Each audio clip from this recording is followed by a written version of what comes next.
এই ভুল তথ্যের কারণে আপনি আজীবনের জন্য ব্ল্যাক লিস্টেড হবেন।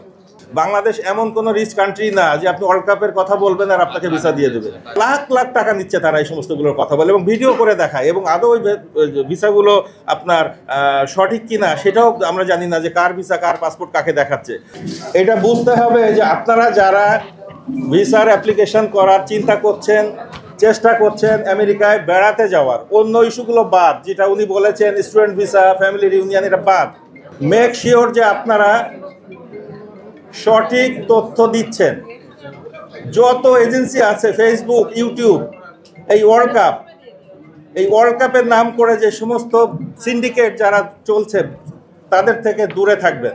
কারণ ইন্টারভিউ আপনি দিবেন, এজেন্সি আপনার হয়ে দিবে না। এজেন্সি আপনার উল্টাপাল্টা তথ্য দিয়ে আপনার পুরা প্রোফাইলটাকে 12টা বাজাবে। একটা রিজেক্ট আপনাকে আজীবন বয়ে বেড়াতে হবে। সুতরাং এটা আপনাদের আশেপাশে যারা আছে মিডিয়ার সবাইকে আমি অনুরোধ করছি যে গত 1 মাসে ঢাকায় ইউএস এম্বাসি অ্যাটলিস্ট 4টা সতর্কীকরণ বিজ্ঞপ্তি দিয়েছে, একটা না। আপনারা যদি কেউ চিন্তা থাকে যে আমেরিকায় ভিজিট ভিসায় যাবেন, B1 B2-তে যাবেন, ইউএস এম্বাসির ওয়েবসাইট ফলো করবেন, তাদের ফেসবুক ফলো করবেন, তাদের ইনস্ট্রাকশনগুলো ফলো করবেন, এবং সেখানে তারা যে সতর্কীকরণগুলো দিয়েছে তার একটা হচ্ছে যে যদি কোনো ভুল তথ্য থাকে, এই ভুল তথ্যের কারণে আপনি আজীবনের জন্য ব্ল্যাক লিস্টেড হবেন।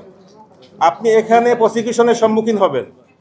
ফ্যাব্রিকেটেড ডকুমেন্ট, আমরা যে ফটো এডিট করে যে সমস্ত ডকুমেন্টগুলো করি, এইটা যদি ধরা পড়ে এইটা আজীবনের জন্য আপনি নিষিদ্ধ থাকবেন।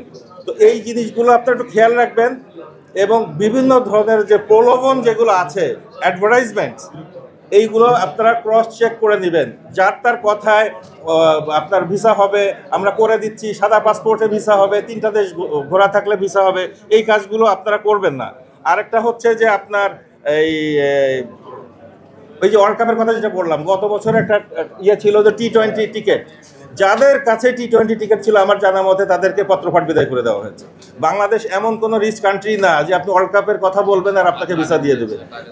হ্যাঁ, সো টাকা লাখ লাখ টাকা নিচ্ছে তারা এই সমস্তগুলোর কথা বলে এবং ভিডিও করে দেখায়, এবং আদৌ ওই ভিসাগুলো আপনার সঠিক কিনা সেটাও আমরা জানি না, যে কার ভিসা কার পাসপোর্ট কাকে দেখাচ্ছে।